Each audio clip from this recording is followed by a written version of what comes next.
Secara al-wujud itu tadi itu. Tamam, lanjut. Yusibu ala ta'ati, ini masuk ke permasalahan baru nih sejatinya.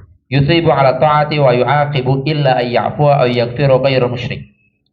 Maka Allah itu sangat bisa memberikan isabah. Isabah itu memberikan thawab kepada orang-orang yang taat. Dan Allah sangat bisa mengiqab orang-orang yang maksiat, kecuali orang-orang yang diampuni. Gitu. Maka ditambah qaid itu. Yu'aqabu illa ayya'fuwa wa yaghfiru. Selama pelakunya itu adalah bukan si pelaku musyrik. Jelas ya? Bukan si pelaku musyrik. Berat banget kalau kita mengatakan bahwasanya loh, kalau Allah berkehendak bisa aja loh musyrik itu diampuni. Enggak. Loh, berarti kita membatasi kehendaknya Allah loh. Bukan kita membatasi, Allah sendiri yang mengatakan itu dalam Al-Quran. Makanya antara kehendaknya Allah, makanya tadi saya sempat nyinggung tentang sifatnya Allah itu tidak saling nabrak. Apa maksud tidak saling nabrak? Antara sifat irodah dengan kalamnya nggak akan nabrak.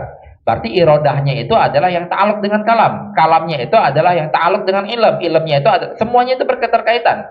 Maka kalau misalnya kalian mendapati apa ya istilahnya, statement atau apapun itu yang mengatakan Allah itu bisa aja loh memaafkan orang-orang musyrik, gitu. Ini orang musyrik yang udah tewas ya, bukan orang musyrik yang masih hidup, gitu. Kalau orang musyrik yang masih hidup, berarti maksud memaafkan Allah itu adalah memberikan hidayah, kan kayak gitu kan. Nah ini enggak, orang musyrik orang-orang yang mutawatir atau yakin atau qat'i kemusyrikannya. Maka di dalam akidah itu selalu dicontohkan orang-orang musyrik yang memang mutawatir qat'i kemusyrikannya itu adalah Abu Lahab.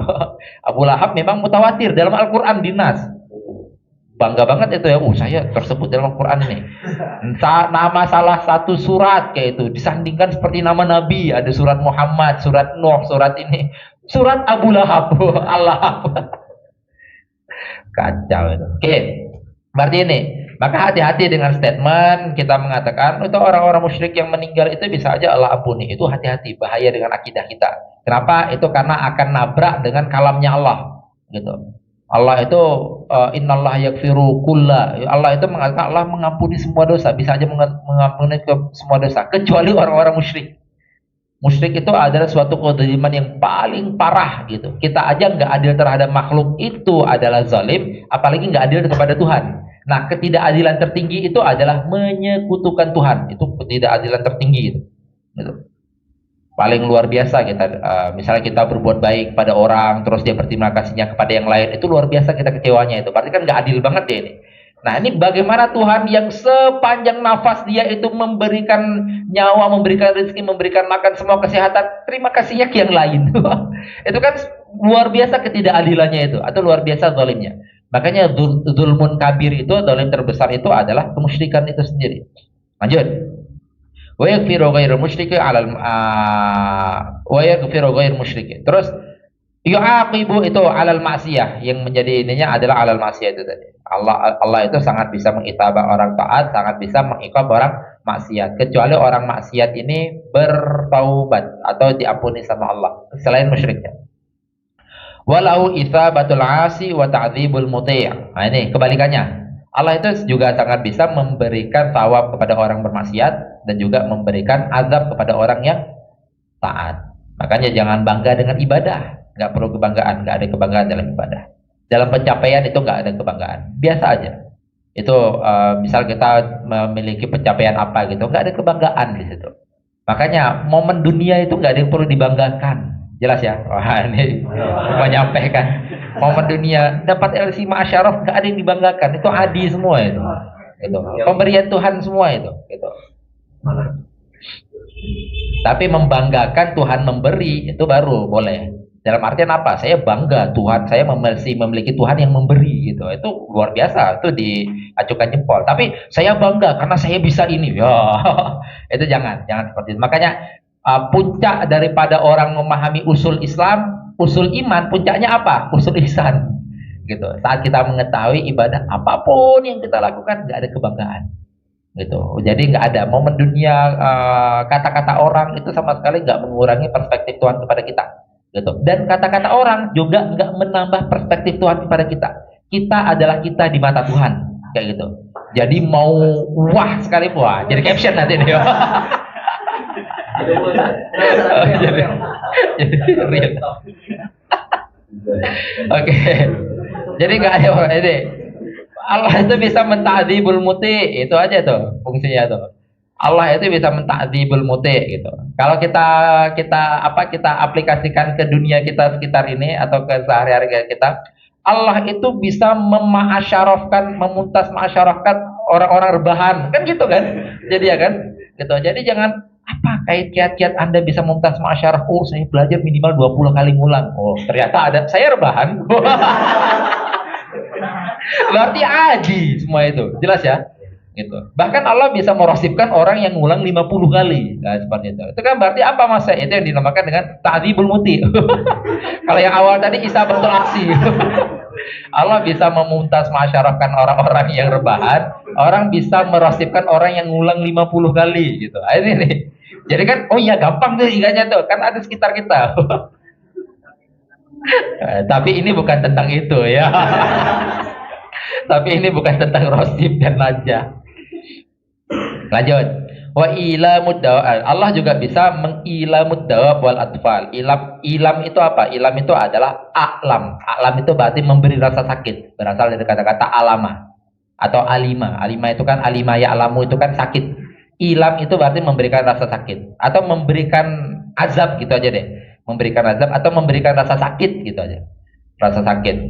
Ima rasa sakit fisik, ima rasa sakit hati, ima rasa sakit di dunia. Apa di dunia wal akhirah. Wa ilamud dawabi wal atfal. Apa maksud kok bisa memberikan rasa sakit kepada dawab? Dawab itu jamak daripada dabah ya. Dabah itu hewan. Wal atfal. Apa? Loh, nanti kan bilangnya itu para hewan, para anak-anak kecil bisa nggak sih Allah memberikan rasa sakit iman di dunia, iman di akhirat? Bisa-bisa aja. Itu hak prerogatif Allah. Kan mereka nggak ada dosa. Kan udah kita katakan tadi, rasa sakit yang mereka terima itu bukan muqabil dari dosa. Itu memang kehendaknya Allah. Jelas ya.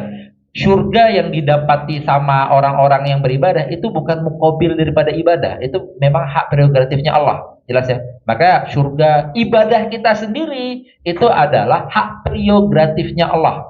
Jelas? Itu. Berarti saat kita beribadah, tadi kita sholat zuhur, ya karena Allah mengizinkan kita sholat. Betapa banyak orang di muka bumi ini tidak Allah izinkan. Gitu. Jangankan itu yang masih dekat, yang masih agak jauh, yang dekat iman kita sendiri itu. Berarti kalau kita paham akan hakikat itu, apa yang dibanggakan? Jelas ya? Gitu. Iman kita sendiri itu hak prerogatifnya Allah. Kita beriman itu karena Allah udah memutuskan kita beriman.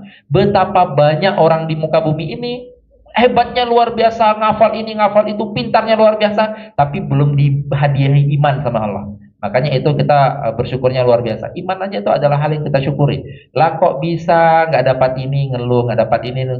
Ingat kita punya sesuatu yang lebih berharga, gitu ya. Itu iman kita. Itu betapa banyak orang sampai harus jadi mencoba berbagai agama dulu itu sehingga akhirnya memutuskan Islam yang benar. Kan seperti itu. Sedangkan kita ujuk-ujuk brojol Islam, gitu. Enak banget kan?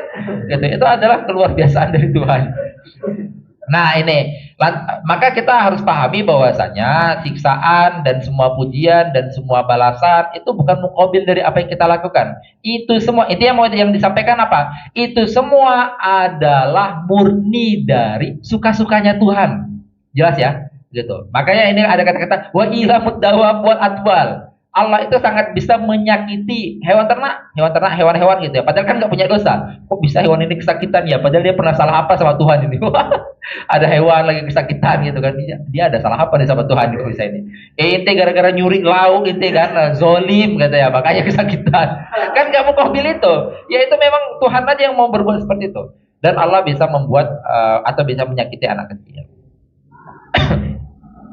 Oh ya, baru dilanjut tuh. Wah, jangan pahami bahwasanya Allah bisa ta'dzibul muti, isabul asi, ilamud dawab wal atfal. Terus pahami, wah berarti Allah zolim banget dong. Ada orang yang nggak ngapa-ngapain dia, tetapi dia ngapa-ngapain si Abah ini.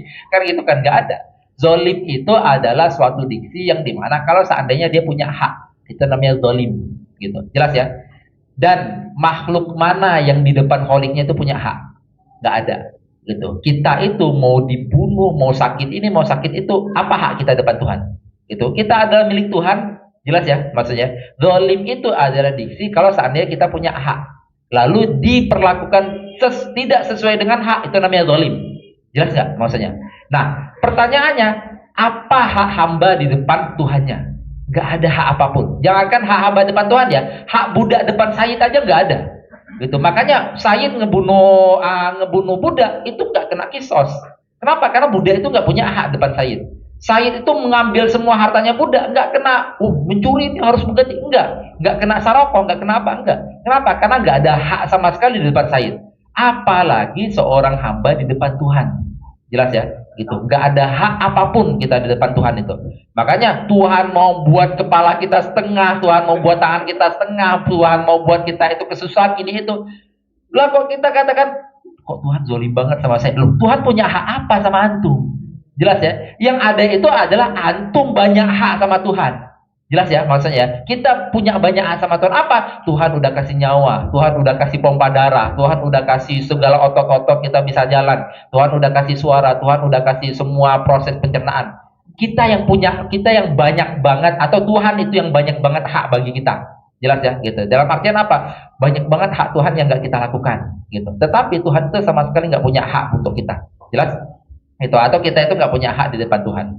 Jelas ya. Nah, makanya beliau mengatakan apa? Wa yastahil, setelah melancarkan di atas tadi, mengatakan yang di atas tadi, beliau mengatakan apa? Wa yastahilu wasfuhu bidzulmi. Maka mustahil kita mensifati Tuhan dengan zalim, dengan zulmun. Kenapa? Zulmun itu adalah suatu diksi memperlakukan sesuatu tidak sesuai haknya. Yaitu misalnya harga ini yang seharusnya saya beri kepada dia adalah 5.000, lalu saya beri 2.000. Berarti kan 3.000 yang lain itu haknya dia, kayak gitu. Itu adalah zalim namanya. Jelas ya? Gitu. Tetapi dari awal kita memang nggak dia memang nggak ada hak seperti itu. Atau kita memang nggak ada hak untuk memberikan itu kepada dia. Gitu. Misalnya kita beli HP, terus HP dengan uang kita sendiri, dengan itu semua sendiri, terus ada orang mengatakan kamu zolim ini sama saya. Loh, hak saya depan kamu ini apa? Kayak itu, sehingga kamu mengatakan zolim. Jelas gitu. Jadi orang kaya dia beli Lamborghini apapun itu nggak zolim sama kita. Jelas ya, maksudnya nggak ada kezoliman sama sekali. Orang dia beli itu sendiri, dia nggak ngambil hak kita apapun. Jelas ya, gitu. Maka apalagi Tuhan. Gitu, Tuhan si pemilik segalanya mau mengambil security yang dia miliki, kok kita katain zolim? Gitu. Kita misalnya orang kan seperti itu, misalnya keimanan lagi runtuh atau apa, orang tua meninggal atau anak meninggal atau kerabat meninggal atau apapun itu. Tuhan kok segini banget ya sama saya, atau kita diuji atau apa? Lah, Tuhan ngambil pala inti satu aja itu sah-sah aja kan gitu. Kita katakan gitu. Apalagi Tuhan mengambil semuanya, itu lebih salah. Oke, wa yastahil wasfuhu bidzulmi. Maka saat kita pahami itu sangat mustahil kita mensifati Tuhan dengan zalim. Ya raul mu'minuna fil akhirat. Tambah lagi kata-kata. Ini adalah perbedaan mendasar antara kita sama Mu'tazilah, yaitu ru'yatullah. Ru'yatullah fil akhir. Ru'yatullah fil akhirah ahlu sunnah mengatakan yajuz, jawaz. Gitu. Kenapa? Ada dalil-dalilnya nanti. Ya rohul mu'minuna fil akhirah. Orang-orang mukmin itu akan melihat Tuhan di dalam akhirat. Wal mukhtar, beliau nggak mau mengatakan al-aqsa karena memang koridor-koridor pendapat-pendapat lain dalam Ahlussunnah mengatakan enggak. Kalau dalam dunia ya. Tetapi mukhtar yang dipilih sama Imam Zakaria, beliau mengatakan wal mukhtar jawazu ru'yatillah fid dunya. Bahkan di dunia juga bisa. Lanjut, as-sa'id. Ada istilah, ini istilah-istilah di dalam akidah semua ini. Sa'adah, makanya kan ada istilah as-sa'adah fid daraini, itu kan? Itu as-sa'adah fid daraini, amin. Itu udah melekat banget tuh. Maka dulu ada orang namanya, oh ini namanya sa'adah fid daraini, amin. Kan selalu amin itu lekat banget dengan sa'adah fid daraini kan. Wa nafa'ana bi ulumi wa bi ulumi fid daraini, amin. Jadi ada kata-kata daro ini ada aminnya di depannya. Ini bukan amin salah satu paslon ya, nggak ada kaitannya itu. Waduh, astaga. Sekarang kita serba salah ini amin ini. Aduh. Nanti orang-orang yang nggak milih itu dia di sholat pun nggak ada mau amin tuh. Sholat dolin hening. Jangan masukkan politik dalam agama. Politik identitas serba salah kita ini. Diamini sama seluruh umat dunia loh. As-Sa'id, apa itu Sa'id? Sa'id itu adalah orang yang secara tanjis Solihi kodimnya udah Allah tetapkan dia itu beriman saat mati ya gitu. Dia mati dalam keadaan beriman. Sedangkan nanti kebalikannya itu adalah asyaki namanya. Asyaki itu adalah orang-orang yang dalam solihi kodimnya Allah itu menetapkan dia itu mati dalam keadaan kufur. Wa na'udzubillah min dzalik. Makanya nggak ada yang perlu dibanggakan semua itu. As-sa'idu man kataballahu fil azal mautahu mu'minan. Maka disebut dengan fil azal. Fil azal itu berarti dalam koridor ilm Allah secara azal. Ketetapan Allah, berarti solihul qadim. Kenapa? Karena saat dia itu udah wafat dan memang benar-benar mukmin, maka baru kita katakan oh berarti dia as-sa'adah. Gitu. Atau hasolahu sa'adah. Dia itu sudah mendapatkan sa'adah. Nah, makanya tidak ada kebanggaan atau tidak ada kebahagiaan yang hakiki kecuali bahagia melewati masa ini nih, masa dunia yang rendah ini nih gitu. Setelah melewati masa itu baru kita mengatakan mendapati as-sa'adah. Bahkan para ulama itu mengatakan tidak ada sa'adah kecuali kita udah melangkahkan kaki ke surga gitu. Makanya selama kita masih di sini ya kita itu bingung. Di mana kita nggak bingung, di surga kita nggak bingung. Itu luar biasa, itu sangat filosofis banget itu. Gitu. Itu diam-diam wali itu. Ya Allah. Emang Anda tidak bingung gitu? Kita semua bingung. Kita baru nggak bingung di surga nanti. Ya Allah. Oke. Wasyaki aksuhu. Berarti syaki itu apa? Man kataballahu fil azal mautahu kafiran. Orang yang Allah sudah tetapkan dia itu mati dalam keadaan kafir. Itu dinamakan dengan syaki. Nah, ini yang ngeri banget. Ini memang dinas dalam koridor qudrah. Jadi kalau kita melihat kita membahas akidah itu selalu memang wajib disusupi dengan tasawuf atau wajib disusupi dengan ihsan. Biar kita enggak, misal kita paham akidah terus kita menelaah terhadap terhadap amalan kita nanti merasa putus asa. Makanya al-khauf itu haram. Kita putus asa kepada rahmatnya itu haram gitu. Sampai dikatakan mungkin amalan kita itu nggak bisa mencakup rahmatnya Tuhan. Tetapi yakinlah bahwasanya rahmat Tuhan itu bisa mencakup semua amalan kita. Rahmat Tuhan itu bisa, wah ada caption lagi ini. Gara-gara banyak putus. Ini 2 hari ini kita gini-gini nanti ini pembahasannya ini. Penutupan kan setelah sebelumnya akal kita dibuat keras gitu kan. Gitu kan kita sebelumnya akal kita keras banget, ini dibantah, ini harus gini, ini harus gini. Nah, sekarang baru mulai kita itu tadabbur gitu. Nah ini, jadi dalam koridor akidah itu memang harus banget ditutupi dengan tasawuf gitu. Dalam artian apa? Saat kita paham akidah, oh ternyata ketetapan itu udah ditetapkan ya. Iya, benar. Segala hal itu udah ditetapkan, itu akidah. Surga neraka itu udah ditetapkan, itu akidah. Ini itu udah ditetapkan, itu akidah. Baru setelah itu kita paham itu, jangan sampai natijahnya orang putus asa. Orang putus asa misalnya dia ngerasa, aduh selama ini saya maksiat, selama saya ini, udahlah lanjut aja lah. Malah lanjut, gitu. Malah lanjut party jadinya. Kacau juga, jangan sampai gitu. Tanggung kali lah, makin keras jadi pahami itu. Itu udah kotor juga, nyebur sekalian lah. Enggak, jangan gitu.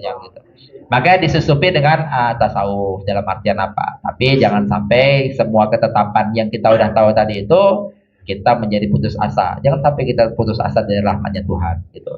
Putus asa dari rahmat Tuhan itu adalah suatu keharaman. Berarti dengan artian apa? Saat kita mengatakan, berarti nggak ada kemungkinan lagi nih saya bisa masuk surga. Itu namanya putus asa. Itu kurang ajar banget itu sama Tuhan itu.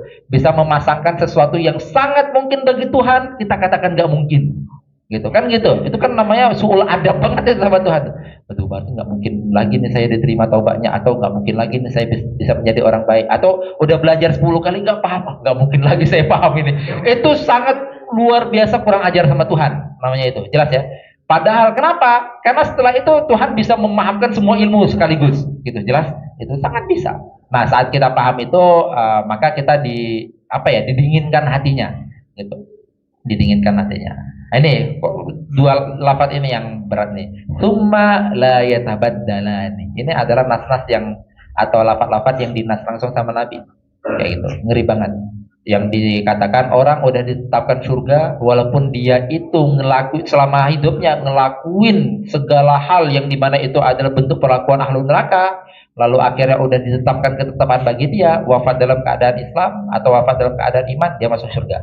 Begitu juga kebalikannya. Nah, ini kata-kata tsumma la yatabaddalani itu adalah representasi dari hadis Nabi itu. Itu hadis Nabi yang para ulama atau para masyayikh saat menjelaskan itu pasti menjelaskan dengan sangat hati-hati, dengan hati yang penuh bergetar itu kita menjelaskan hadis itu. Hadis tentang Nabi menerangkan tentang qadar, yaitu Nabi menerangkan tentang qadar. Maka semua itu udah ditetapkan seperti itu. Tapi jangan sampai itu tadi selalu Nabi itu memberikan obatnya, selalu Nabi itu memberikan solusinya atau memberikan pendinginnya kayak gitu, penawarnya. Tapi jangan sampai karena hal-hal itu kalian putus asa. Ingat, kita punya Tuhan yang dimana rahmatnya itu sangat luas, gitu. Itu selalu didinginkan dengan hal itu. Kita punya Tuhan yang dimana Dia itu sangat rahim. Kita punya Tuhan yang itu didinginkan. Nah, ini tadi maksudnya apa? La yatabaddalani as-sa'id sama asyaqi itu tidak akan pernah berubah. Kenapa? Karena seandainya berubah itu kan berdampak kepada ininya Allah, ilmunya Allah. Berarti ilmunya Allah cacat dong. Berarti ilmunya Allah ada badak dong. Badak itu berarti tadinya nggak tahu, terus jadi tahu. Misalnya, misalnya Tuhan itu beranggapan nanti kalau suatu masa diciptakan ini, ya, saya udah tetapkan dia jadi ahlu neraka nih. Ternyata saat hidupnya lah kok baik, kan gitu kan? Lah kok baik gini, jadi ya udahlah ganti surga ini nggak ada, nggak seperti itu. Nah, itu makanya khilaf di dalam i'tiqad atau dalam akidah, apakah Allah itu mengetahui amrun kulli dan juz'i atau Allah itu hanya mengetahui amrun kulli saja, juz'iyat enggak. Ahlu sunnah mengatakan Allah itu mengetahui juz'iyat, hatta hal yang detail sekalipun Allah tahu. Betul. Perinci-perinci itu Allah tahu. Oke. Tsumma la yatabaddalani. Wa Abu Bakrin mazala bi'aini ridha minhu. Ini yang dinas sama beliau. Bahwasanya Abu Bakar itu selalu dalam keridoannya Tuhan, keridoannya Allah. Abu Bakrin mazala bi'aini ridha minhu. Lanjut. Wal mukhtar anna ridha wal mahabbata ghairul masyiati wal iradati. Bahwasanya ini intinya ridha sama mahabbah itu adalah mutaradifan, ridha sama mahabbah itu sama. Keridoannya Allah itu sama dengan kemahabbahannya Allah. Berarti kalau Allah ridha sama dengan Allah suka atau Allah mahabbah. Kalau Allah iradah berarti Allah masyiah. Masyiah sama iradah itu kan sama, yaitu kehendak. Itu kehendaknya Allah. Maka tapi pahami bahwasanya ridho dan irodah berarti kita satukan ya. Maksudnya ridho dan mahabbah kan sama, masyiah dan irodah kan sama. Berarti ridho dan irodah itu tidak melazimi. Nah, ini yang pernah kita jelaskan kemarin kan, gitu. Apa yang ada irodahnya Allah tetapi tidak ada ridhonya Allah. Apa yang ada ridhonya Allah tetapi tidak ada irodahnya Allah. Apa yang ada ridho dan irodah dan apa yang tidak ada ridho dan tidak ada irodah, gitu. Nah, itu yang sudah kita bahas kemarin. Itu untuk memberikan pemahaman apa? Bahwasanya ridho dan irodah itu umum wa khusus min wajhin. Terkadang nggak jumpa, terkadang jumpa dua-dua, kan seperti itu, gitu. Terkadang terjadi salah satu aja, gitu. Jelas ya? Gitu. Terkadang nggak ada dua-dua, gitu. Itu yang dinamakan dengan umum khusus wajhin. Itu. Lanjut. Terus Allah itu huwa ar-razzaq. Allah itu adalah yang maha pemberi rezeki. Terus di saat Allah itu adalah yang maha pemberi rezeki, maka rezeki itu apa? Gitu. Ini bukan rezeki apa yang rezeki apa yang haram seperti itu. Rupanya gitu ya. Rezeki itu apa? Ternyata itu termasuk rezeki itu yang lagi viral-viral itu. Apa rezeki itu? Ma yunta'afa'u bihi walau haraman. Berarti rezeki itu itu termasuk rezeki. Ini khilaf terhadap Mu'tazilah ya. Karena Mu'tazilah itu mengatakan rezeki itu adalah kullu ma fi halal. Gitu. Semua yang haram itu rezeki. Sedangkan sesuatu yang tidak halal walaupun intifa itu misalnya makan apa gitu, intifa menghilangkan lapar gitu, tapi makannya ini makanan haram. Itu orang Mu'tazilah mengatakan ini enggak rezeki. Jelas ya, gitu. Tapi kalau di dalam Ahlus Sunnah kita mengatakan semua yang berintifa bagi seorang hamba itu rezeki, walaupun haram, gitu. Walaupun itu haram. Lanjut, biyadihi ay biyadillahi al-hidayatu wal idlal. Allah itu memiliki hak prerogatif atau bahasanya adalah hak veto atau apa gitu. Pokoknya memiliki hak penuh dalam hidayah dan dalam idlal. Gitu. Itu haknya Allah. Allah itu memberikan hidayah kepada siapa? Yahdi man yasha wa yu'adzibu man yasha atau wa yudlilu man yasha. Allah itu sangat bisa memberikan hidayahnya kepada siapapun, sangat bisa memberikan idlalnya kepada siapapun. Maka bagi yang ngerasa sudah dapat hidayah, tidak ada yang perlu dibanggakan. Bagi yang ngerasa belum dapat hidayah, tidak ada yang perlu disesalkan. Gitu. Karena apa? Karena itu adalah hak prerogatifnya Allah. Terus khalaqal ihtida'a wal dhalal. Itu adalah dampak daripada kepemilikan hak kuasa terhadap hidayah dan al-idlal. Sehingga Allah itu yang menciptakan al-ihtida, menciptakan hidayah itu sendiri dan menciptakan ad-dhalal itu sendiri. Jadi kita mengatakan orang, misalnya orang yang habis pontang-panting nyari agama terus nemu agama gitu. Kita nggak mengatakan dia dapat agama karena dia itu habis pontang-panting nyari agama gitu. Enggak. Itu karena Allah udah menentukan dia mendapat agama gitu. Berarti apa? Khalaqul ihtida. Ihtida itu sendiri adalah ciptaan Allah. Dhalal itu sendiri juga adalah ciptaan Allah gitu. Lanjut. Wal mukhtaru anna lutfa khalqu qudratit ta'a. Ini ada yang dinamakan dengan al-latif sama at-taufiq atau al-lutfu sama at-taufiq. Terus ada yang dinamakan dengan akhidlan. Al-lutfu sama at-taufiq itu sebagian nas atau sebagian ulama mengatakan dia itu mutaradif, sama. Tapi ada yang mengatakan nggak sama. Nah, ini Imam Zakaria dia itu berdiri di pada mazhab yang mengatakan sama. Yaitu apa? Lutuf itu adalah kemampuan hamba bisa taat gitu. Jadi di saat kita itu masih ada keinginan untuk berzikir, keinginan untuk sholat, keinginan untuk sedekah, itu kan seperti semua pekerjaan taat. Selama kita masih memiliki kemampuan itu, berarti Allah itu masih memberikan lutfunya kepada kita. Jelas ya? Gitu. Apa itu lutfu? Itu khalqu qudratit ta'ah. Taufik juga seperti itu. Maka sering dikatakan bitaufik. Apa maksudnya? Itu berarti semoga Allah senantiasa memberikan taufik kepada kita. Apa? Yaitu senantiasa memberikan kemampuan agar kita senantiasa taat kepada Tuhan. Gitu. Jadi taufik itu nggak semerta-merta najah, nggak semerta-merta nilai tinggi, nggak semerta-merta dapat duit banyak, nggak. Taufik itu berarti koridornya lebih umum. Kalau dikatakan taufik, berarti semoga apapun yang kamu dapatkan saat ini itu menjadi wasilah lutfunya, atau itu menjadi wasilah taat, gitu ya. Maka kalau misalnya karena najah jadi sombong, karena mumtaz masyaraf jadi jumawa, jadi ria, itu bukan taufik namanya itu. Jadinya bil khidlan. Maka itu kan berarti ke semua peraihan itu kan menjadi wasilah, jadi kita nggak taat kepada Tuhan, jelas ya. Karena takabur, riya, semua itu adalah hal-hal yang tidak taat kepada Tuhan, muqabil daripada taat. Oke. Wa taufiqu kadzalik. Taufik juga maknanya sama dengan al-lutfu. Terus wa khidlan didduhu. Ini ada yang mengatakan khidlan, ada yang mengatakan khidlan.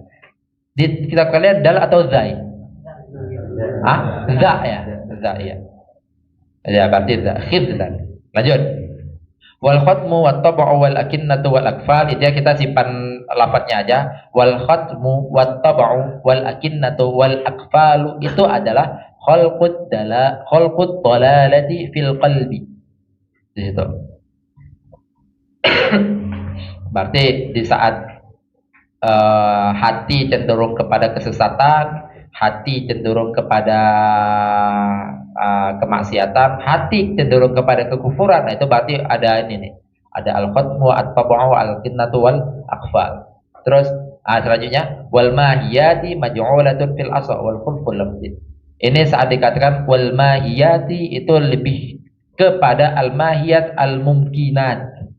Al-mumkinat, mahiyah yang mungkin itu adalah maj'ulah. Maj'ulah itu apa maksudnya? Adalah makhluqah. Itu ada mahiyat itu. Karena nanti ada kaul yang mengatakan mahiyat itu ghairu maj'ulah. Apa maksud ghairu maj'ulah? Mahiyat itu ada dengan adanya sesuatu. Yaitu berarti dia itu tidak maj'ul. Dia itu memang ada dengan adanya sesuatu gitu. Berarti bukan di awal, misal orang menciptakan botol, dengan terciptanya botol muncul mahiyahnya. Berarti mahiyah itu bukan maj'ul, jelas ya. Tapi ini enggak. Dikatakan semua mahiyah makhluk, semua mahiyah mungkin itu maj'ul dari awal gitu. Terlepas ada atau tidak ada afrodnya. Wal khulfu lafzi. Nanti ada orang yang mengatakan maj'ul sama ghair maj'ul di nas bahwasanya khilaf yang terdapat di dalamnya itu adalah lafzi. Lanjut. Arsala ta'ala rusulahu bil mu'jizat. Allah itu mengirimkan rusulnya, mengirimkan rasul-rasulnya itu dengan diberikan amunisi mu'jizat. Kata-katanya adalah mu'jiz. Wa khassa, dan yang paling istimewa daripada rusul-rusulnya itu adalah wa khassa Muhammadan. Dan Nabi Muhammad itu adalah yang paling istimewa, yang paling diistimewakan, yang memiliki mukjizat paling luar biasa, yaitu Al-Quran. Itu Al-Quran itu adalah mukjizat yang paling luar biasa. Itu. Kenapa kok bisa seperti itu? Kenapa kok bisa Nabi Muhammad ini dispesialkan, diistimewakan? Bi'annahu khatimun nabiyyin. Karena beliau adalah penutup para nabi. Penutup itu adalah yang terbaik. Itu penutup itu adalah yang terbaik.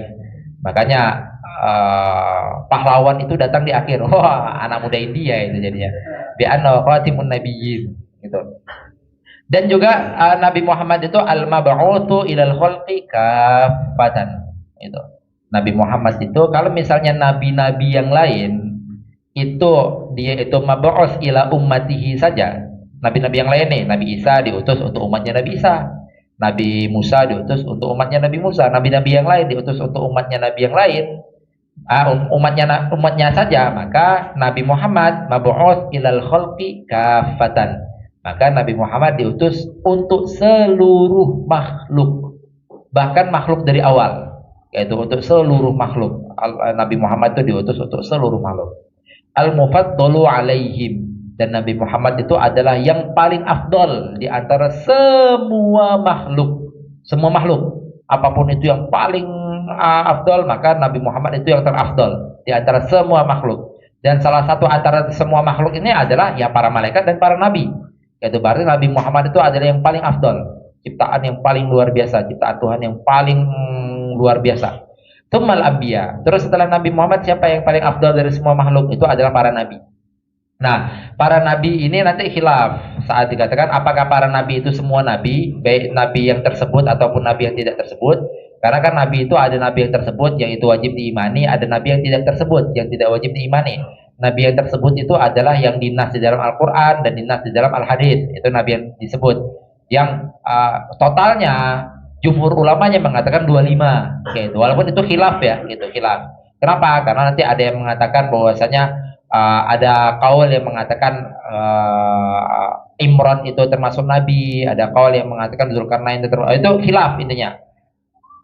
Nah, tapi nanti disebutkan apakah saat dikatakan tumal anbiya itu apakah semua nabi itu yang menjadi afdal selanjutnya setelah Nabi Muhammad, atau ada tafsir. Nah, ada kaul yang mengatakan ada tafsir, ada kaul yang mengatakan enggak, memang semua nabi. Seperti itu. Nah, bagi kaul yang mengatakan ada tafsir itu sebenarnya nanti mengatakan bahwa setelah Nabi Muhammad itu adalah nabi ini yang biasa kita kenal dengan ulul azmi. Yaitu ulul azmi itu adalah orang-orang yang paling afdal setelah Nabi Muhammad di antara para nabi. Baru setelah itu para nabi, baru setelah itu para malaikat yang tertentu. Itu bukan semua malaikat ya, tetapi malaikat tertentu. Makanya bahasanya adalah khawasul malaikah.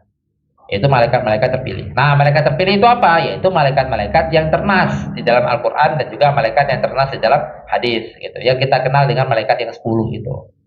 Walaupun itu khilaf juga nanti malaikat-malaikat itu.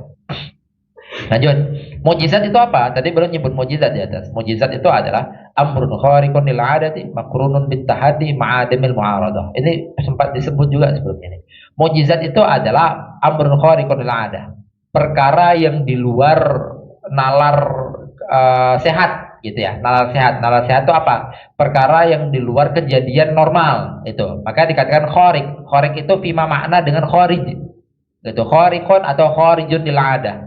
Misalnya perkara normalnya itu api membakar, makan mengenyangkan, minum menghilangkan dahaga, maka kalau misalnya itu tidak sesuai dengan adah, maka itu masuk sebagian makna mukjizat, sebagian makna ya, gitu. Maka jangan kita katakan semua yang tidak sesuai dengan adah itu semua mukjizat, enggak. Tetapi ada tambahannya. Nah, intinya mukjizat itu adalah sesuatu yang tidak sesuai dengan adat, itu tidak sesuai dengan al-adah.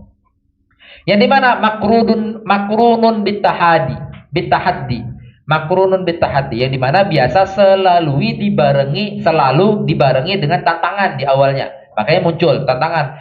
Kamu bisa nggak memunculkan fakta-fakta ini? Muncul ayat ini. Bisa nggak memunculkan ini? Muncul ayat ini. Bisa nggak membantah ini? Muncul gitu. Bisa nggak? Dan seterusnya. Nah, makrunun bitahadi. Tahadi itu artinya tantangan. Makanya ada kitab namanya itu adalah kitab Al-Islam Yatahadda. Itu luar biasa kitabnya, itu bisa kalian baca. Kitab dari ulama India, yaitu Islam menantang. Itu cerita tentang tantangan-tantangan Islam yang sangat ilmiah. Ilmiahnya itu ilmiah modern ya, gitu, sains modern gitu. Karena itu kebetulan muqarrar saya kemarin, muqarrar di S2. Makrunun bitahaddi ma'adamil mu'aradah, dan tidak bisa dilawan. Itu ma'adamil mu'aradah, tidak bisa dilawan, tidak tidak ada tandingan gitu, tidak bisa ditandingi. Lanjut. Wal iman, selanjutnya iman itu apa? Iman itu adalah tasdiqul qalbi. Makanya nanti syarat minimal iman itu terrealisasi dengan 3 hal, yaitu tasdiqul bil qalbi, terus an-nutqu bil lisan, sama al-amal bil jawari. Iman itu akan terrealisasi dengan 3 hal ini. Tapi minimal iman itu adalah tasdik. Makanya saat kita menjelaskan tentang tasdik atau saat ada pembahasan tentang tasdik, maka pahamilah bahwasanya tasdik itu adalah ilm. Tasdik bukan suara, bukan kita katakan Zaidun qaimun, itu bukan tasdik, itu adalah qadiyah. Qadiyah itu adalah suara dari tasdik. Jelas ya? Tasdik itu adalah syarat minimal iman. Itu. Ya, itu disebutkan al-imanu adalah tasdikul qalbi wa yu'tabaru bihi talaffuzul qadiri. Dan iman itu baru mu'tabar, baru dianggap. Jadi kalau dia hanya beriman-iman doang, saya sejatinya udah condong kepada Islam, tetapi masih belum mau ngomong kayak itu. Itu berarti belum mu'tabar tuh. Tetapi udah ada iman. Jelas ya kita katakan ya. Udah ada iman, tetapi imannya itu belum dianggap. Dalam artian apa? Seandainya dalam koridor itu dia wafat, maka masih dianggap wafat tidak beriman. Kenapa? Karena masih tidak mu'tabar. Kenapa? Karena kalau hanya sebatas titik itu dinas di dalam Al-Quran. Orang-orang kafir sekalipun ditanya itu, dia akan mengakui bahwa Tuhan itu adalah Allah. Gitu, paham? Gitu. Tapi dia lisannya nggak mau ngomong. Gitu. Kan bahasanya adalah kalau mereka ditanyakan, gitu ya. Atau bahasanya kalau hati mereka dihitobi, maka hati mereka akan mengatakan Tuhan itu Allah. Tapi lisannya nggak mau ngomong. Nah, makanya iman itu baru mu'tabar kalau diucapkan. Jelas? Nah, itu dia di kitab-kitab para ulama tentang orang-orang masuk Islam. Itu kalau misalnya ada orang yang dia itu udah mau mengatakan atau mau menyatakan dirinya masuk Islam, maka di detik itu langsung kita syahadatkan. Jelas ya? Jadi nggak tunggu, bentar-bentar, seremonial dulu nih gitu. Besok ini kan terserah, besok mau ada seremonial, mau ada ustadz di situ yang mau istilahnya itu mau jadi perisai depan gitu ya, atau mau jadi yang mengangkatkan gitu. Itu terserah mau itu ada atau enggak. Tapi setidaknya kalau ada orang yang tiba-tiba mengatakan saya mau masuk Islam, maka di detik itu langsung disyahadatkan. Jelas ya, nggak nunggu nanti, nggak nunggu tapi bentar saya ganti-ganti pakaian, enggak. Maka di detik itu langsung gitu. Jelas?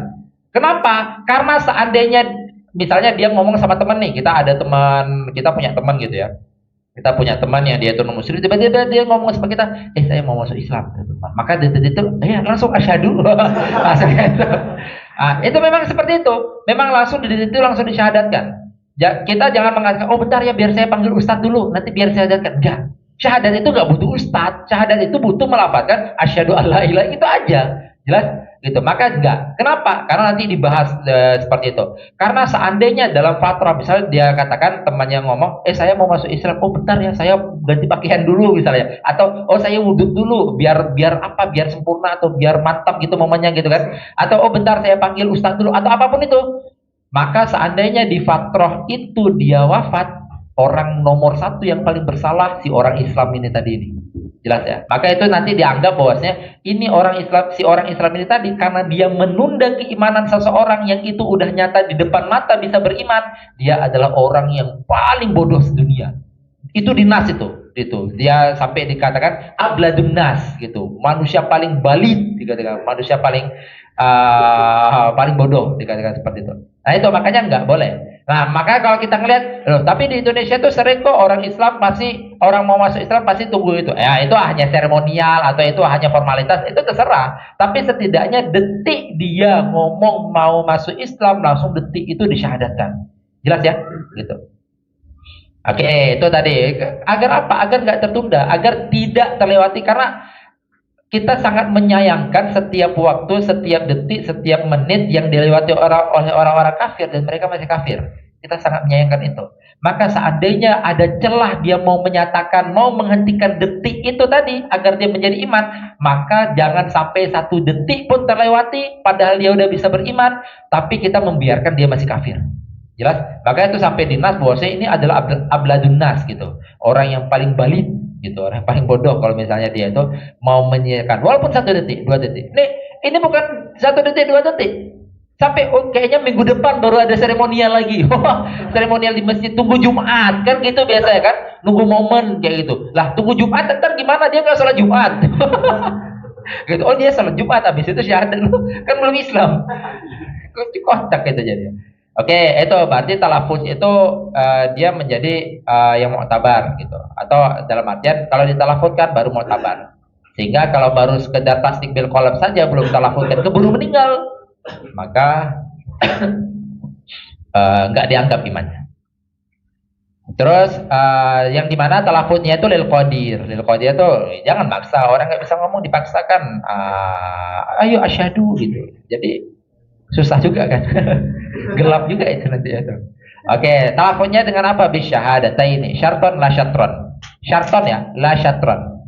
Apa maksudnya syarton? Syarton iman. Berarti dalam artian apa? Talafuz sejatinya ya, sejatinya. Talafuz di syahadataini, mengucapkan 2 kalimat syahadat itu bukan bagian dari iman. Karena bagian dari iman itu memang murni tasdik. Jelas ya? Maka saat dikatakan iman itu adalah terdiri daripada tasdik bil qalb. 2 yang salahnya itu adalah syarton, bukan syatron. Paham ya? Karena kalau kita katakan syatron, maka dia adalah bagian dari iman. Tapi ini bukan bagian dari iman. Jelas?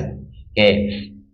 Talaffudzul qadri bi syarton la syatron. Wal Islam itu apa? At-talaffuz bidzalika. Dzalikanya kembali kepada syahadataini tadi.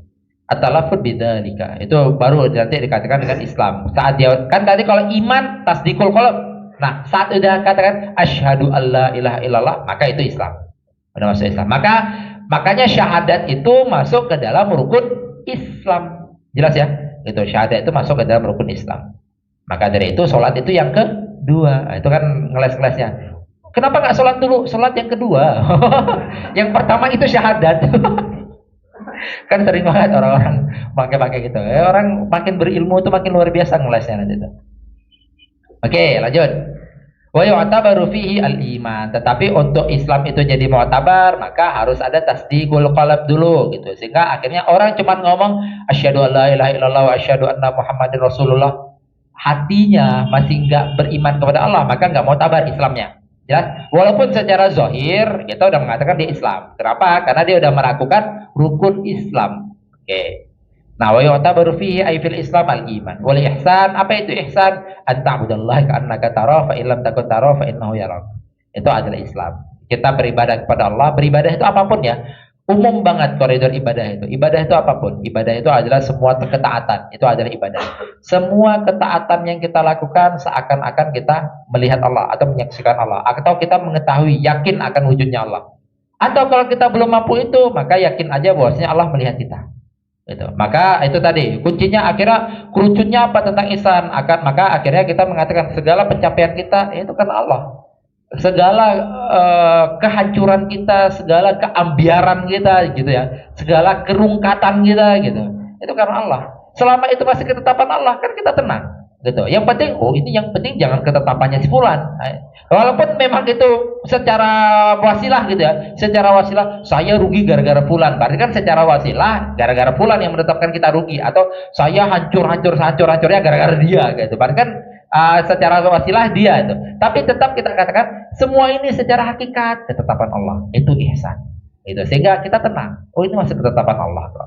Saat kita dapat keuntungan besar, oh ini ketetapan Allah. Saat kita dapat pencapaian besar, ini ketetapan Allah. Saat kita dapat kerugian besar sekalipun, ini ketetapan Allah. Jelas? Gitu. Nah, terkadang kita berat di saat kita mendapatkan keambiaran, nah itu berat itu. Gitu. Oh, Tuhan gini banget sih gitu. Jadi berat. Oke. Fa illam takun tarahu fa innahu yaraka. Wal fisqu. Terus masalah selanjutnya wal fisqu la yuzilul iman. Kefasikan itu tidak menghilangkan keimanan. Ini khilafan lil madzhab ghairil mu'tabar. Ada mazhab-mazhab, salah satunya itu adalah Mu'tazilah. Lagi-lagi Mu'tazilah lagi di sini.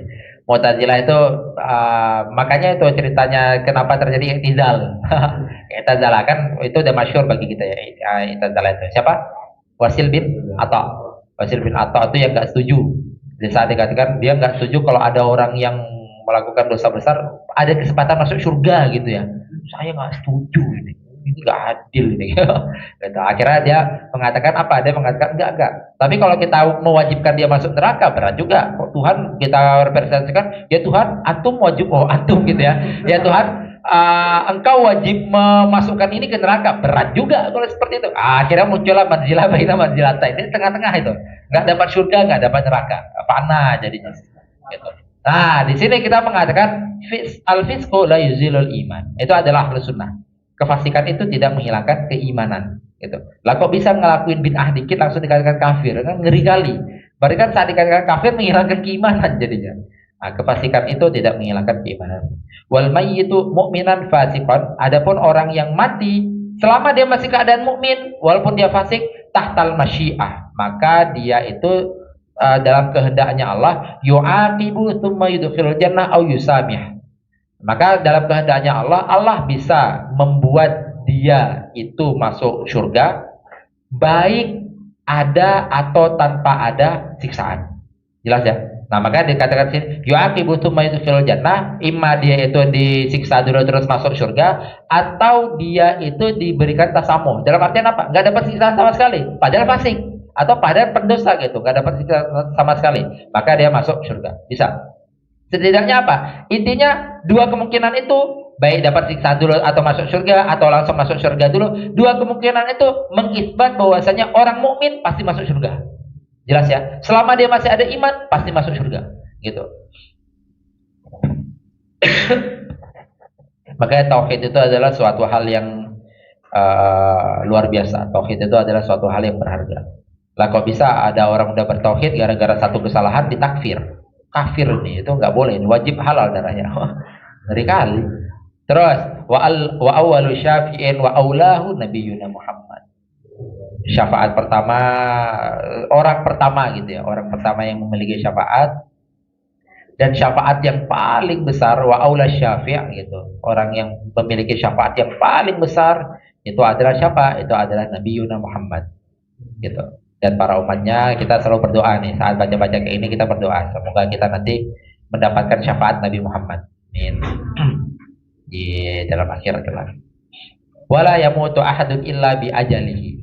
Dan nggak ada satupun orang itu bisa mati kecuali udah sampai. Pada waktu dikatakan illa bi ajali itu artinya kecuali udah sampai gitu. Karena ajal itu sendiri adalah artinya sampai. Sehingga kalau kita katakan oh udah sampai ajalnya, itu kan tahsilul hasil ya. Oh udah sampai sampainya. Wah, udah sampai sampainya. Atau oh udah ajal sampainya. Kan illa bi ajali, kecuali udah sampai waktunya, gitu aja enak tuh. Kecuali udah sampai waktunya. Itu yang dinamakan dengan ajal. Akhirnya diartikan ke dalam bahasa Indonesia artinya ajal. Ajal itu udah sampai waktu. Waruhu, ini pembahasan berat banget nih, pembahasan roh. Maka Imam Ibnu Qayyim Al-Jauzi punya pembahasan tentang kitabur ruh. Pembahasan tentang ruh itu luar biasa berat pembahasannya. Waruhu baqiyatun ba'da mautil badan. Karena ini dikatakan apa? Ruh itu kekal abadi.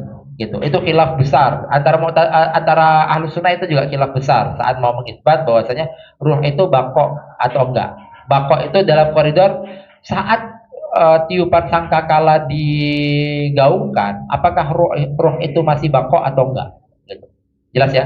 Kenapa? Karena ada nas-nas atau ada dalil-dalil sore yang mengatakan saat itu semua maka segala sesuatu fan, segala sesuatu itu mati, segala sesuatu itu. Nah, ruh itu kan masuk ke dalam segala sesuatu. Gitu. Nah itu nanti khilaf besar itu. Tapi setidaknya setelah mautil badan, Ahlus Sunnah itu ittifaq mengatakan setelah maut badan, selama belum akhirat gitu ya, setelah mautil badan, maka ruh itu masih bako, ruh itu masih ada. Yang tidak ada itu hanya tempelan nyawa kepada badan, gitu. Tempelan nyawa kepada badan atau tempelan nufus kepada badan, tempelan akal kepada badan udah nggak ada. Ruh itu juga memiliki nufus, juga memiliki akal, kayak itu. Tapi ruh itu masih ada. Yaitu hanya saja tempelan nufus dan tempelan akal kepada badan itu udah nggak ada. Jadi ibaratnya jauharnya indal falasifah itu lepas gitu, antara jauhar surah, madah dan jisam dengan jauhar yang akal dengan nufus itu lepas kayak itu. Makanya akhirnya jasad-jasad yang udah tidak bernyawa tidak bisa menggerakkan tangan dengan sendirinya, tidak bisa memutuskan dia mau makan atau tidak mau makan. Kenapa? Karena udah tidak ada tadbir, tidak ada mudabbir dan juga tidak ada muasir di dalam jasad itu. Jelas? Gitu. Karena al-mudabbir dan muasir itu sendiri adalah jauhar bagi falasifah. Walaupun bagi ahlu sunnah tidak mengatakan itu jauhar. Nggak ada jauhar. Karena nanti itu masuk ke dalam jauhar mujarrad atau jauhar mufrad. Karena dia tidak punya mutahayyiz, juga tidak punya hulul. Itu dua. Lanjut. Waruhu baqiyatun ba'da mautil badan. Ruh itu tetap baqa setelah badan itu udah wafat. Wal asa annaha, hanya kembali pada ruh. Wal asa anna ruh la tafna abadan. Kalau asalnya, nah ini baru kalau misalnya abadan, intinya kalau ba'da mautil badan itu ittifaq. Ahlu sunnah mengatakan ruh itu masih ada. Tapi kalau misalnya abadan itu kan berarti hatal akhirah. Kalau misalnya abadan, maka kaul asalnya mengatakan ruh itu juga latafna. Latafna itu apa? Tidak ada hancurnya. Itu tetap ada. Seperti itu. Ruh itu tidak tetap ada gitu.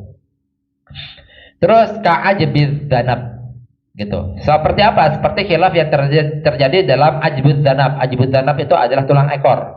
Gitu. Karena ada nas atau ada kaul ulama yang mengatakan tulang ekor itu sama. Tulang ekor itu juga tidak ada hancurnya. Gitu. Walaupun dia berawal dari kecil banget, lalu besar, tulang itu kecil lagi. Dia itu nggak hancur-hancur.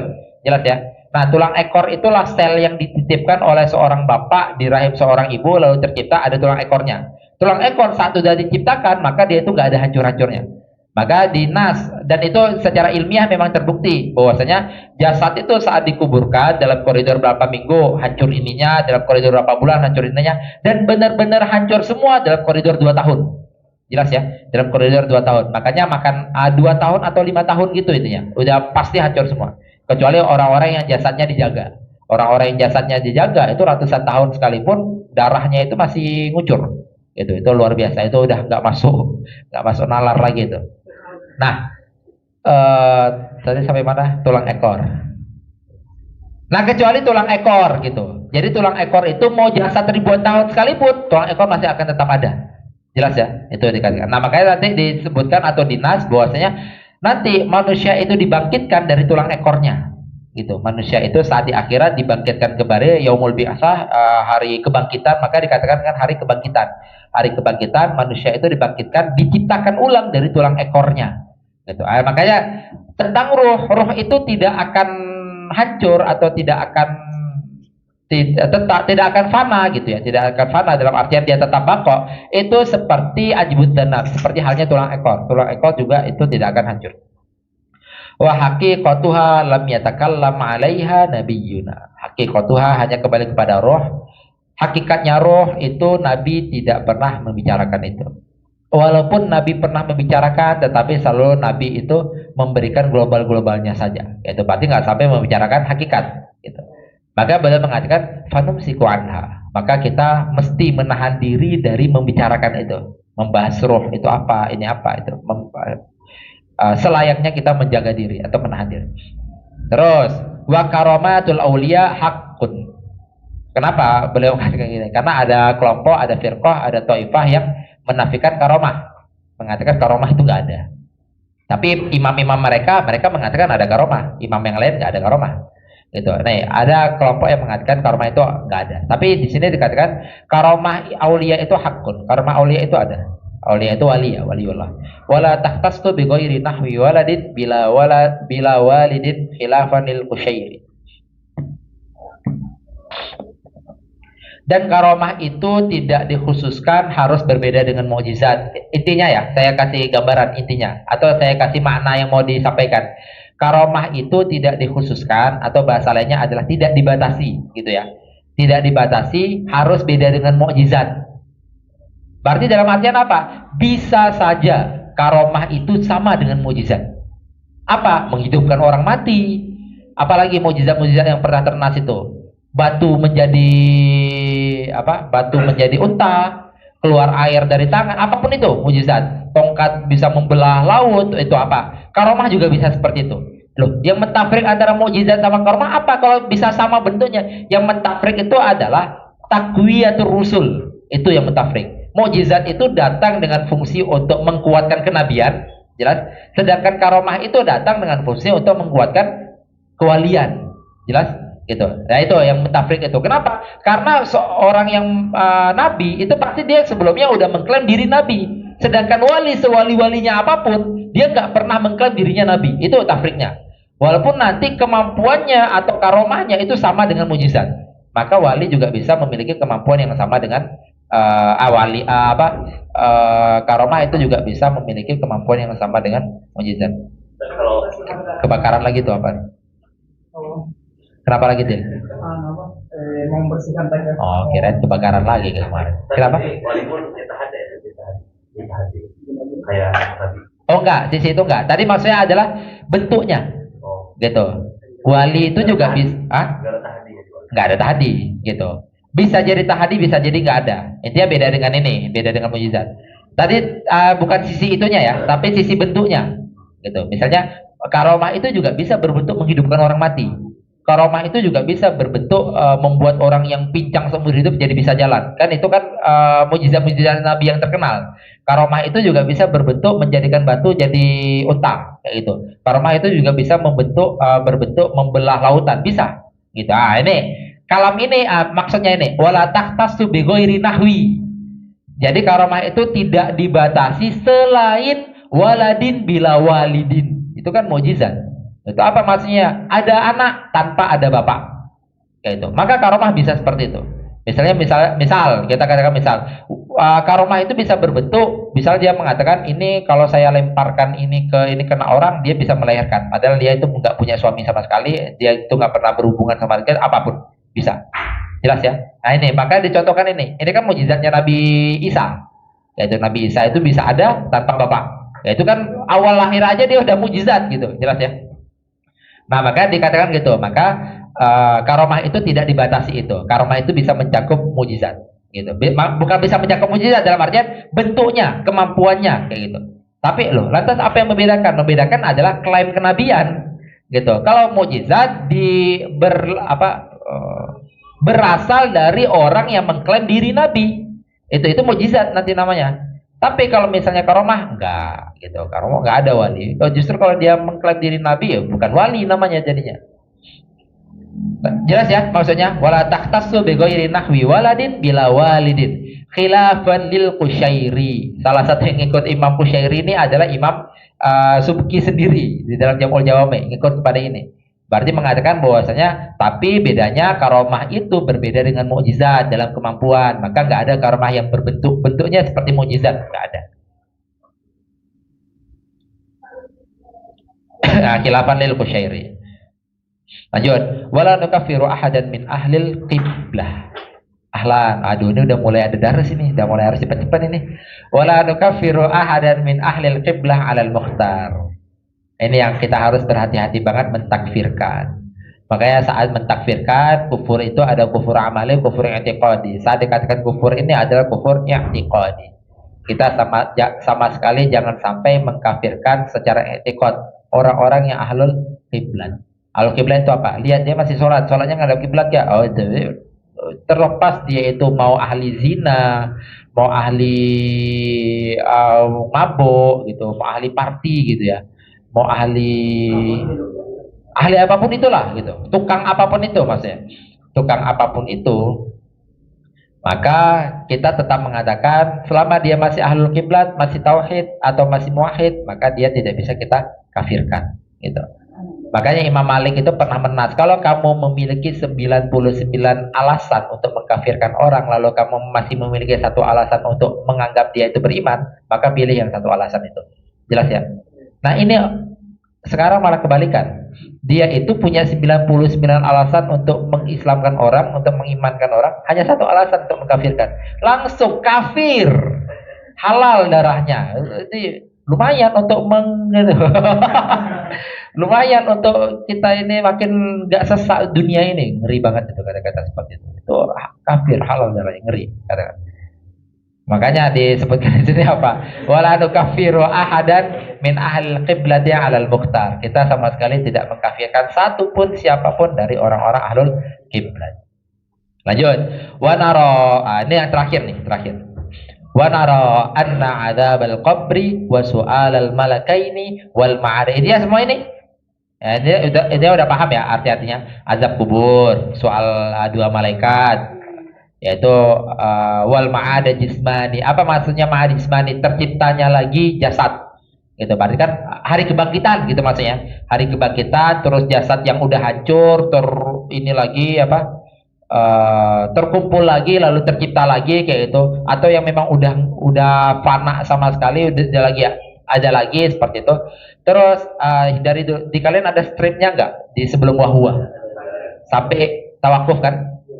Nah, setelah tawakuf kita lihat dulu wal hasyra, terus hasyar atau hasyar ya, hari dikumpulkan, maka dinamakan dengan padang mahsyar. Itu padang mahsyar itu tempat berkumpul, gitu, mahsyar, tempat dikumpulkan. Wasirat, sirat itu juga termasuk perkara yang gaib. Wasirat kan nggak mungkin kita artikan wasirat dan jembatan. Wah, jembatan.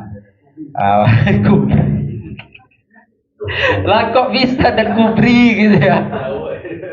Lebih jauh nih, tebal banget dong. Wal mizana dan timbangan. Wal mizan dan timbangan. Wal mizan, itu semua apa khobar annanya hakun. Jelas ya? Itu semua adalah hakun. Nah, kecuali yang satu tadi itu, apa? Yaitu al-ma'ad al-jismani. Al-ma'ad al-jismani itu kaul yang dipilih sama Imam Zakaria itu adalah tawakuf. Beliau nggak mengatakan hak, beliau nggak mengatakan tidak hak. Kenapa? Karena nanti dalilnya itu dalilnya itu ta'arud. Adalah satu dalil dengan dalilnya itu ta'arud. Itu nanti khilaf tentang akhirat nanti itu orang itu dibangkitkan memang bersama jasad atau hanya ruhnya saja. Jelas ya, itu khilaf nanti. Di situ itu maka disebutkan wal haqqu tawaqquf. Terus wal jannata wan nara makhluqatanil ana. Ana atau ani di kalian? Ana. Oh, ada. Itu lebih benar tuh. Lebih mahal soalnya. Wal jannata wal jannata wan nar makhluqatani al-ana. Bahwasanya surga dan neraka itu sudah benar-benar diciptakan. Itu adalah makhluk yang sudah diciptakan. Itu kan nanti saat ngebahas tentang apa? Saat ngebahas tentang kalau seperti itu kan ada nas nih. Ini kalau ini wawasan aja ya, wawasan biar kalian nanti saat dia ditanya oleh kaum ngeleneh tahu. Karena ada salah satu tafsirnya gitu. Kan dikatakan bahwasanya di saat Isra Mi'raj itu Nabi itu diperlihatkan penduduk surga dan penduduk neraka. Paham ya? Gitu. Makanya sampai Nabi itu menceritakan, saya melihat orang seperti ini. Saya melihat orang seperti ini. Nah, nas yang lain dijelaskan bahwasanya surga dan neraka itu akan terisi setelah kejadian Al-Mizan. Kayak gitu. Lantas yang dilihat Nabi itu siapa? Paham ya maksudnya ya? Gitu. Yang dilihat Nabi itu siapa? Atau nas yang lain, awaluman dakhalal jannah itu adalah Nabi Muhammad. Jadi Nabi Muhammad, jadi yang memotong pita pintu surga. Nggak usah dibayangin ya, berat banget nanti ini. Peresmian. Ini seremonial gitu. Yang awal kali melangkahkan kaki ke dalam surga itu adalah Nabi Muhammad gitu. Lantas ahlu surga yang mana yang Nabi lihat gitu. Jelas? Nah, itu adalah nas yang mengatakan bahwasanya Nabi itu sejatinya tahu masa depan gitu. Yang dimana itu yang diberikan yang jelasnya di pengetahuan yang diberikan oleh Allah seperti itu. Tapi nggak pernah dinaskan bahwasanya kan banyak yang orang membantah Nabi aja sendiri nggak tahu kedepannya jadi apa gitu. Loh, gimana kok bisa dikatakan seperti itu padahal sekian banyak hadis-hadis Nabi ngomong akan datang masa seperti ini, akan datang gini-gini, dan itu satu persatu terjadi. Itu kan membuktikan bahwasanya Nabi itu diberikan pengetahuan akan masa depan. Nah, salah satu yang Nabi ceritakan itu adalah ahlul jannah dan ahlu jannah dan ahlul nar di masa depan nanti, seperti itu. Itu berarti nggak tarut di dalam dalil yang menceritakan bahwasanya surga dan neraka terisi setelah mizan dengan ceritanya Nabi. Jelas ya? Berarti cerita Nabi itu adalah dikasyaf gitu, dikasyaf atau disingkap pandangan Nabi ini yang akan terjadi nanti. Ada orang seperti ini, ada orang seperti ini. Nah, seperti itu. Itu berarti nggak ada ta'arud di antara itu. Oke, sampai sini hadza wallahu ta'ala, kita tutup dengan kafaratul majelis. Subhanakallahumma wa bihamdika asyhadu an la ilaha illa anta astaghfiruka